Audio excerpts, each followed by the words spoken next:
Aujourd'hui, je clone un jogging de mon fils. Pour les personnes pressées, un tutoriel pas à pas en images, incluant le relevé de patron, est disponible sur mon blog. Je vous mets le lien en description. Mais ici en vidéo, on va coudre comme dans la vraie vie. Car effectivement, dans la vraie vie, la couture est faite de réflexion, de tests, de petites erreurs et parfois même d'erreurs fatales. Mais c'est en rebondissant sur ces faux pas couture que vous apprenez et gagnez en confiance. Voici donc les étapes que nous avons au programme juste après le générique. Cloner le patron facilement et rapidement. Faire un plan de coupe sans stress et sans se tromper. Tester et choisir les fils et aiguilles. Et enfin, passer au montage. Bonjour, je m'appelle Fanou et bienvenue sur Oliab, la chaîne YouTube des femmes créatives et chrétiennes.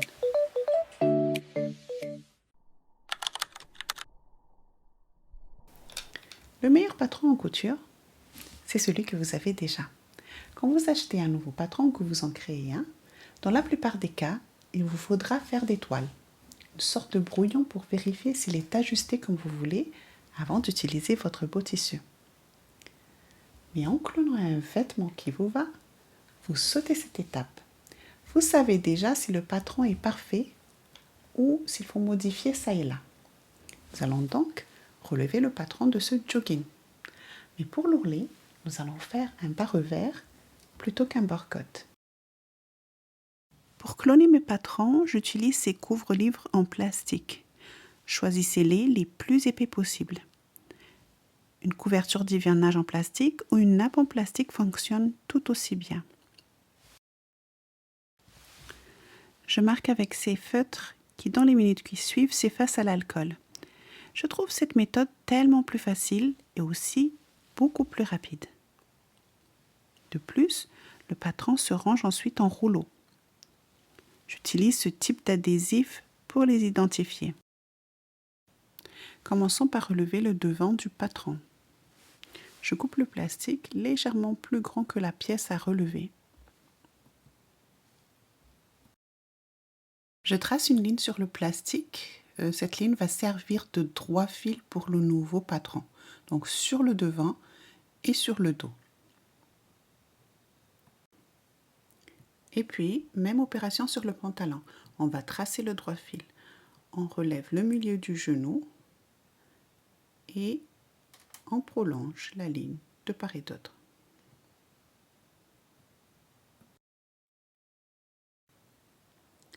C'est un peu plus délicat pour le dos, mais rien d'impossible. Attention au stylo effaçable. Sur certains tissus, ce n'est pas vraiment effaçable. Après le repassage, ça laisse une trace blanche. Donc, je vous conseille de faire un test sur un endroit du pantalon qui n'est pas trop visible. Maintenant, on superpose le droit fil du plastique au droit fil du pantalon et on fixe tout ça avec les épingles pour que ça ne bouge plus afin de pouvoir relever le contour. S'il y a un reproche à faire à l'utilisation du plastique, c'est que c'est difficile à épingler. Utilisez donc l'épingle la plus fine que vous avez. Moi, j'ai trouvé des mini-épingles tête d'homme, vous voyez, celles avec les boules au bout qu'on trouve sur les chemises d'homme neuves pour garder la chemise bien pliée. Eh bien, généralement, elles sont extrêmement fines pour ne pas laisser un trou sur les tissus délicats. Pour information, j'ai déjà utilisé cette méthode dans une autre vidéo que voici, pour cloner un pantalon adulte. Pour aplatir la ceinture élastique, j'étire juste assez. Si vous tirez trop, vous risquez de faire une erreur sur le relevé car le tissu est extensible.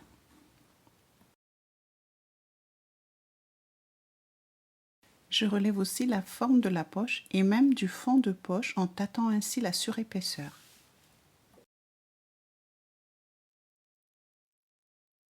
Si je fais des erreurs, je corrige au fur et à mesure car le feutre s'efface encore pendant 5-10 minutes, mais plus après. Si je dois corriger après, j'utilise juste une autre couleur. Là, on va faire les mêmes opérations pour relever le patron du dos avec une petite difficulté, mais rien d'insurmontable. le patron du dos n'est pas relevable à plat. Une partie est recourbée vers l'arrière. Mais c'est presque un jeu d'enfant avec cette méthode du plastique. C'est tout simple en fait. Beaucoup de choses en couture se résolvent juste en faisant preuve de logique et de bon sens. Ma grand-mère a appris à coudre au collège à raison d'1 heure par semaine. Et on a pourtant fait son métier. Il n'y a pas de raison que vous ne puissiez coudre tout ce que vous voulez à l'ère d'Internet et des tutoriels vidéo. Et voilà, ça m'arrive tout le temps, malgré toutes mes précautions. Décidément, là, je manque de matière. Le plastique est trop court pour dessiner la fourche. Il faut que j'en rajoute un bout. Leçon du jour, la prochaine fois, il faut dessiner le droit fil du plastique après celui du pantalon en superposant les deux et vérifier s'il y a assez de matière d'un côté et de l'autre. Alors, soit vous recourbez le plastique pour épouser la courbe du tissu, soit vous relevez les distances et vous les reportez, ou même les deux pour vérifier. Voilà, on a relevé tout ce qu'on pouvait. On va passer aux dernières vérifications et corrections. Là, je rejoins les tirets entre eux pour former des traînées pour faciliter le reste des opérations. Parfois, tout ne coïncide pas et ne forme pas une ligne droite. Il faut faire preuve de logique. Si vous avez une feutre de couleurs différentes, utilisez-la à cette étape. Vous y verrez un peu mieux dans tous ces marquages. Ces feutres-là sont disponibles en noir, vert, rouge et bleu si je ne me trompe, et en différentes épaisseurs de traits. Normalement, j'en ai une rouge, mais là, je n'arrive pas à mettre la main dessus. Je reste attentive quand je rajoute les ourlets. Si le pantalon n'est pas droit mais en fuseau, l'ourlet doit suivre la jambe dans le sens opposé. Et là encore, avec le plastique, c'est beaucoup plus facile. Je répète les mêmes opérations sur le patron du devant.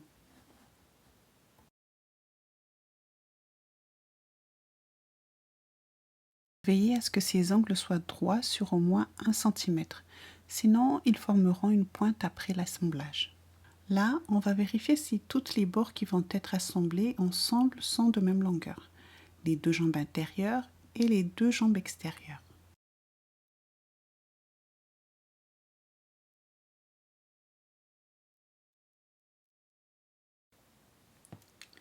Là, il y a manifestement un problème.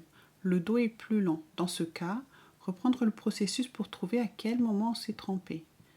Et en superposant avec le tissu, on voit où a été l'erreur.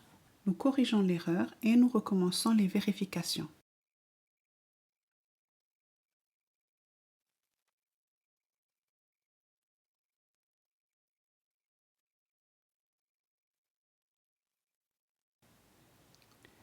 Maintenant, abordons les poches, décalquant là en entier d'abord, puis à ce qui correspond à la doublure.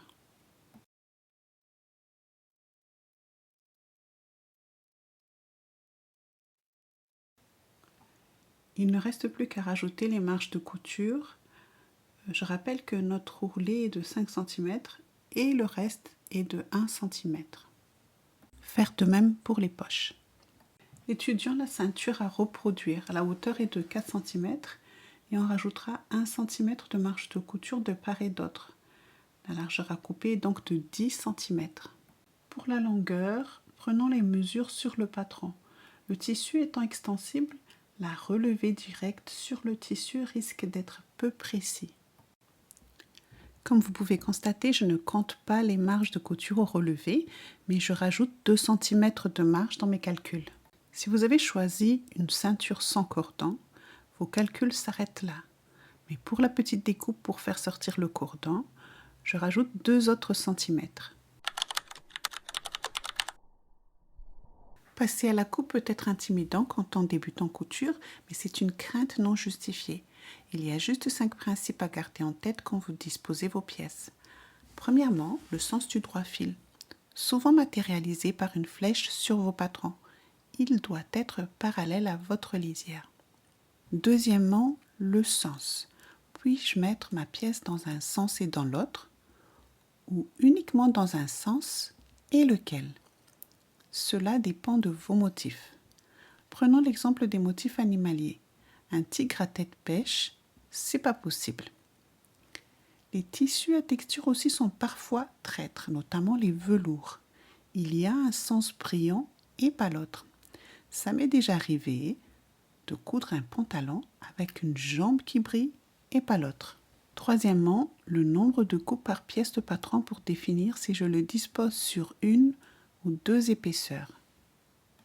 Quatrièmement, se demander si la pièce se pose obligatoirement au bord dans la pliure. Généralement, votre patron a une indication. Y prêtez particulièrement attention. Cinquième et dernier principe, on pose les pièces des plus grandes aux plus petites. Ça sera beaucoup plus facile et plus rapide. Dans notre cas ici, la doublure de la poche est à couper dans un tout autre tissu. Et là, j'ai fait une erreur. Normalement, elle est plus petite et la coupe suit le dessin en rouge. Et faute d'inattention, je l'ai fait toute. Tant mieux, comme ça, je peux vous en avertir.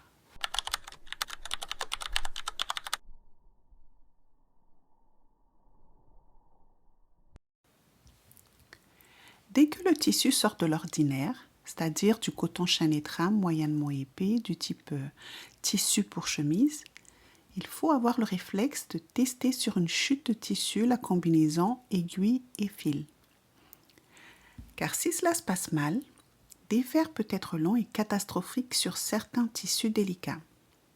Par exemple, notre tissu ici est un tissu sweat en maille composé à 98% de coton et 2% d'élastane.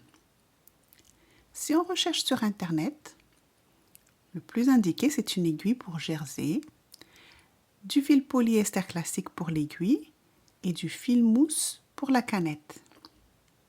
Mais j'ai d'abord testé avec une aiguille universelle et des fils polyester pour l'aiguille et la canette. Ce sont souvent les combinaisons que nous avons dans tous nos tiroirs. Eh bien, ça marche. Mais je pense que ce sera plus durable avec le fil mousse dans la canette et une aiguille jersey. Le fil mousse se remplit comme une canette de fil classique.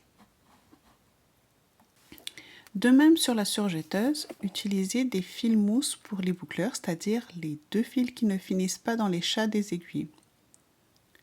Petite astuce, au lieu de remettre à zéro les boutons lorsqu'on passe les fils que l'on vient de nouer pour changer de fil, je préfère les sortir et les remettre.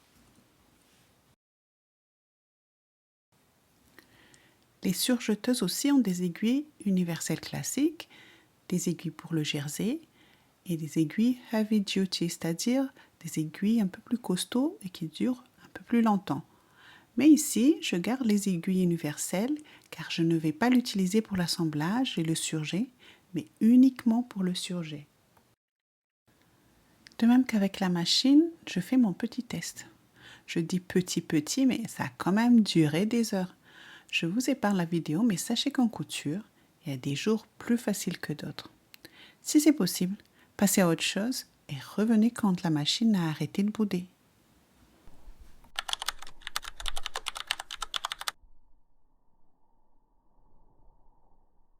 Enfin, le montage. C'est ma partie préférée. Je vois le vêtement prendre forme sous mes yeux. C'est tellement gratifiant. Et quand vous connaissez bien toutes les techniques abordées, ça détend de ouf. J'ai décidé de coudre à la machine pour assembler et à la surjeteuse pour surjeter, même si avec les 4 fils, j'aurais pu surjeter et assembler en une seule opération. Pourquoi? Eh bien parce que j'ai l'impression que les coutures sont ainsi plus résistantes.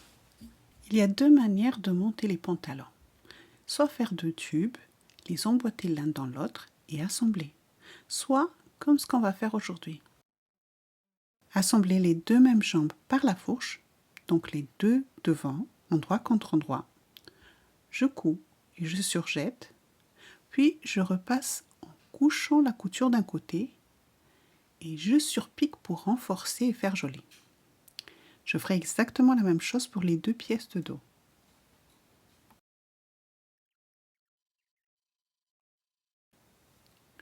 J'aurais dû couper le devant avec la partie poche en moins, mais j'aime garder mes patrons avec toutes les pièces encore intactes pour les comprendre plus rapidement la prochaine fois.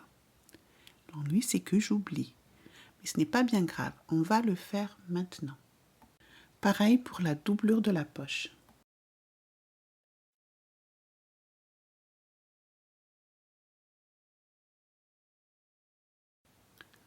Là, on attache la doublure de la poche au devant du pantalon. Pensez au sens de la poche si par exemple vous avez des motifs. Voulez-vous qu'ils soient apparents à l'intérieur de la poche ou depuis l'envers du pantalon?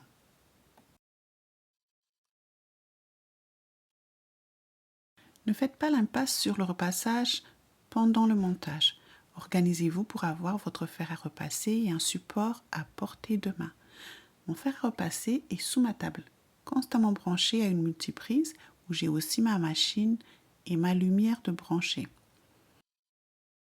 Je l'allume avec son petit bouton quand je l'utilise et j'éteins la multiprise quand j'ai fini de coudre.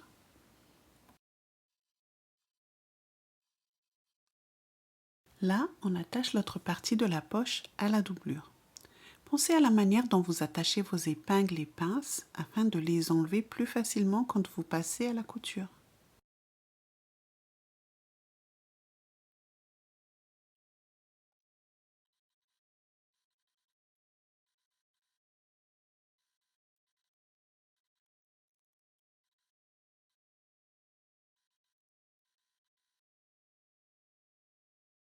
Pour faciliter l'assemblage avec le dos et la ceinture, fixons les poches avec quelques points.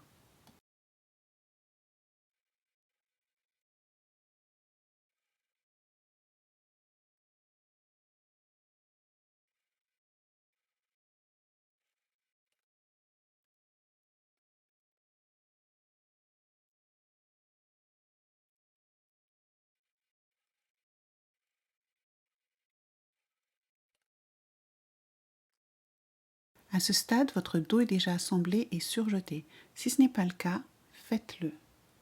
Nous allons maintenant repasser d'un côté et surpiquer. Mais de quel côté? Normalement, du côté à ce qu'il y ait une continuité de la couture de surpiqûre devant et dos. Mais moi, j'ai choisi l'autre côté pour éviter une surépaisseur à la couture et à l'usage. Je vois régulièrement des couturières qui cousent par-dessus les épingles. Personnellement, j'évite, de peur de casser l'aiguille ou même ma machine. D'ailleurs, j'en ai fait les frais sur une surjeteuse. Le couteau qui tape sur une épingle, il n'y a pas d'autre solution à part changer. On passe à la couture des jambes extérieures. Pour moi, c'est couture à la machine, puis surjeteuse. Mais, comme on disait tout à l'heure, un surjet à 4 fils aussi suffit. Là, je couche les coutures qu'on vient de faire vers l'arrière et je repasse. Bon, on n'a pas l'image du repassage, mais c'est ce qu'il faut faire. En couture, il ne faut pas être fâché avec le fer à repasser si on veut avoir de jolis résultats. Prochaine étape, coudre puis surjeter l'entrejambe. Attaquons-nous maintenant au bas revers. C'est une finition bien pratique quand on n'a pas de bord-côte. C'est toujours difficile d'en trouver une coordonnée avec le tissu. De plus, elle confère une allure pantalon de ville à notre jogging. Mon fils fait du sport tous les jours à l'école, mais il ne doit pas porter de vêtements de sport en cours. Je lui couds donc ce pantalon pour lui épargner d'aller se changer avant et après sa séance. Je peux repasser sur les épingles car les têtes sont en verre. Ce ne sera pas possible avec les têtes en plastique. On plie à 1 cm et on coud à 7 mm. Si vous avez remarqué, j'utilise une jauge. C'est un outil bien pratique, mais si vous voulez en acheter un, prenez-en un en métal. Vous pourrez ainsi repasser par-dessus. Bien entendu, vous faites de même pour l'autre jambe. Maintenant, on replie l'ourlet une fois à 1 cm, puis une deuxième fois à 3 cm. Et je vais fixer la machine pour que tout ne se défasse pas sans arrêt.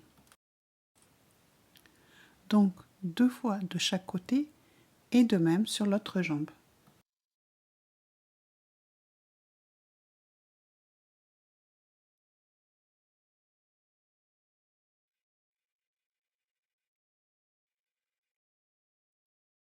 Ultime et dernière étape, pose de la ceinture. Cette étape a été longue et fastidieuse. J'ai fait plein d'erreurs. Heureusement qu'en couture, à peu près tout est rattrapable. Alors je vous encourage à oser coudre, découdre et recoudre. En résumé, voici les points auxquels il faut faire attention. La hauteur de votre ceinture se calcule en multipliant par 2 la hauteur de votre élastique et rajoutez 2 cm de manche de couture.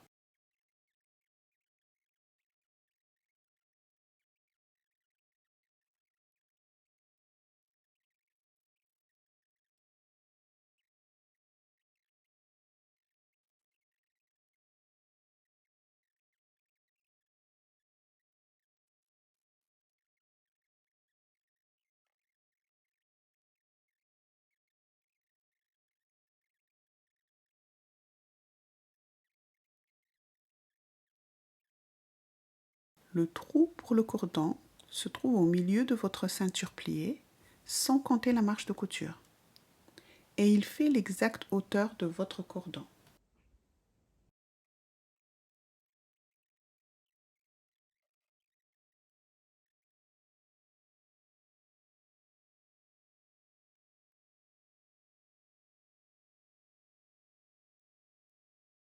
Pour connaître la longueur de votre élastique, passez-le à la taille de votre enfant. Il faut que ça soit juste, sans serrer, mais pas lâche. Rajoutez 4 cm pour la couture. Donc quand vous allez coudre, vous allez superposer 2 cm de part et d'autre.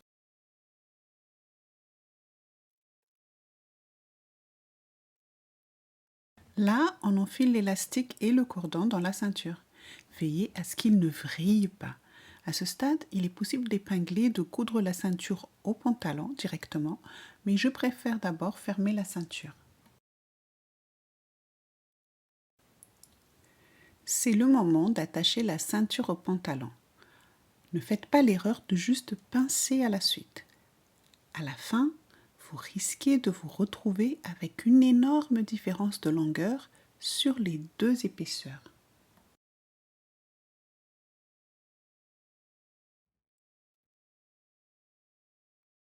Prenez plutôt l'habitude de diviser en 4 parts égales et marquer la ceinture. Faire de même avec la taille du pantalon.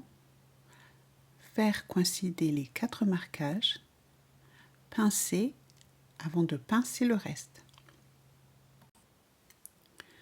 Vous verrez que bizarrement, il n'y a pas de différence de longueur.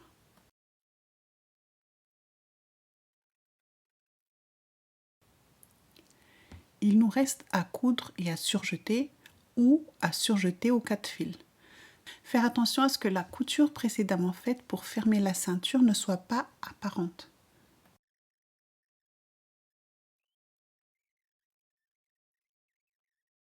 Quand vous surjetez, généralement le surplus de fil comme ici, vous le faites coulisser sous la couture pour le fixer. Mais quand on utilise de la fil mousse dans les boucleurs, le surjet est tellement serré que c'est impossible. Dans ce cas, je fixe avec 3 points avant et 3 points arrière. Pour finir l'extrémité de notre cordon, j'ai pris un fil polyester classique qui me servira également dans la canette. Mais la machine peinait à piquer. Je n'ai donc fait qu'une ligne droite au lieu d'un rectangle. Je me suis rendu compte un peu tard que c'était probablement l'aiguille jersey qui n'a pas été changée qui en est la cause. Voilà, nous sommes déjà arrivés à bout de cette cousette. Au moment où je monte cette vidéo, un autre tissu m'attend déjà pour une autre version de ce patron. Mon fils ne me lâche plus. Cette fois-ci, je vais mettre des poches sur les côtés au niveau du genou. En couture, c'est ainsi qu'on progresse. On ajoute un niveau de difficulté au fur et à mesure. Et comme d'habitude, à la fin de chaque vidéo, je vous propose quelques minutes pour parler de foi chrétienne. Si cela vous intéresse, restez. Sinon, à bientôt dans une nouvelle vidéo. Et n'oubliez pas de me dire dans les commentaires si vous aimeriez renouveler ce format avec un peu de papotage couture ou si vous préférez nos tutos vite fait bien fait. La vidéo couture a été longue, donc je vais être brève. Ce sera une histoire un peu légère. Je devais avoir 9 ou 10 ans. Moi et ma cousine étions seuls chez moi.